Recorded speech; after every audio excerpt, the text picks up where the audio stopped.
The thinking mind creates everything in civilization. Is that not so? Thought creates civilization. Thought shapes the expression of social activity, shapes our thinking, etc. But also civilization conditions the brain of each subsequent generation, makes the thinking mind what it is. It fills the mind with everything it has, all the images, the language, the concepts, everything. It all comes from society or civilization. So the thinking mind creates civilization, and civilization creates the thinking mind. They're one indivisible process. Civilization depends on the thinking mind for all of its operations. So, really, civilization and the intellect or the thinking mind is one total process. It's indivisible. Mind creates social forms condition the mind. It's one process, one cycle. What is the root of these two sides of one process? What is the root process that produces civilization and the intellect? You tell me. Isn't it the invention and accumulation of human forms through time? Languages, objects, rituals, practices, techniques, technologies, all that stuff. The social and historical accumulation of human forms produces civilization outwardly and the thinking mind inwardly. And that process of accumulation of human forms through time is the only thing that distinguishes us or separates us from nature. It's the original kind of disease process in nature that produced the whole of civilization and the intellect. I call it a disease process because it's behaving like that now. So, given that intellect civilization is one total process, shouldn't we also notice that the whole of nature is one total process, and we are that? We're bodies, we're brains, we're hearts, we're feelings, we're all that stuff. And the destruction of nature outwardly, we understand well. But the destruction of our own nature is something that we haven't understood. The thinking mind is a social process pretending to be you. Everything in it comes from society. And if you look at it, your ego is social in origin and orientation. All it cares, it pretends to care about you, but all it actually cares about is its social position, what other people think, how I look, all that stuff. So it's social in origin and orientation. And it sees you as an object. It treats you as an object, but you're a subject. You're the seer. You're the seer of the ego and the body. You can see the ego bullying, conditioning, constraining the life activity. But remember, the ego and civilization are one total process that grow inwardly into our consciousness.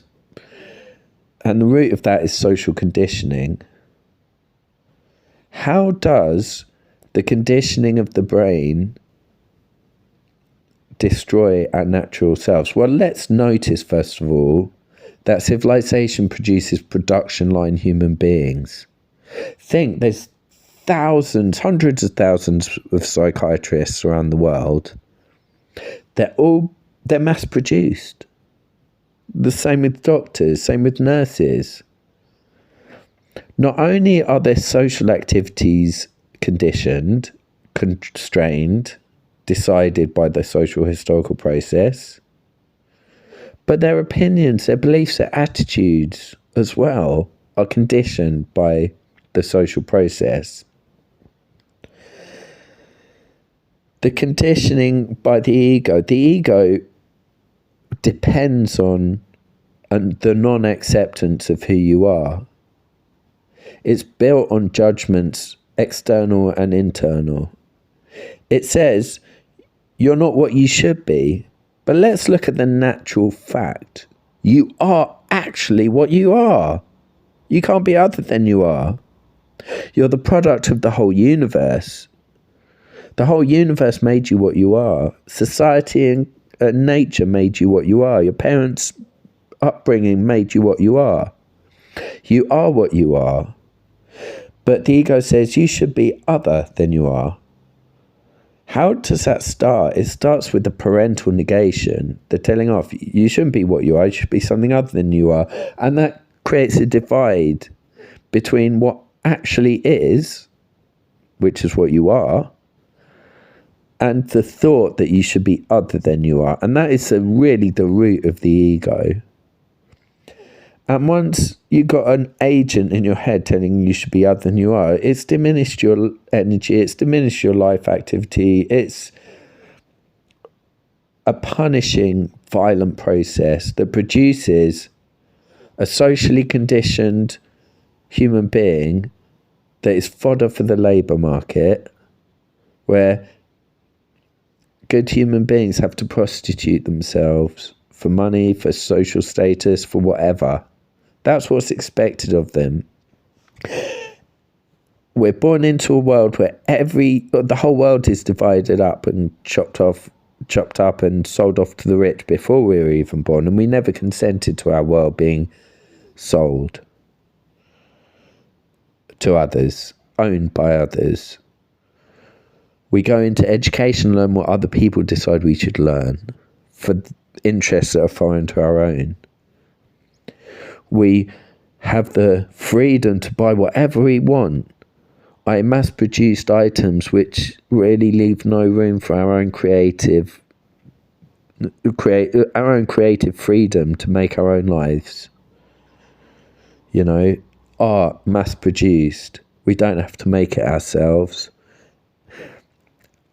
You know, so many companies own a piece of our lives. The water company, the gas company. We never consented to any of this. We never consented to a system that's destroyed the earth and all our children's futures. We never consented to a system that gives us a dystopian life full of factories, shops, offices, private dwellings, run-of-the-mill opinions, meaningless social existence. It's all bullshit. If we could get rid of all social historical accumulation and start again, we'd have each other, food, and that's all we need. If every creature loved all creatures, every child would know security. If we recognise that we're one humanity, that we're one total process, and that you can't blame anybody for being what they are because they're a product of the totality of the universe, nature, culture, all of that. If we accepted people as they are and committed to loving all creatures, then all our children would know security. Why can't we do that? It's because of egoism, selfishness, etc., which is all the social conditioning of the brain. Naturally, human beings are lovely creatures, just like any animal.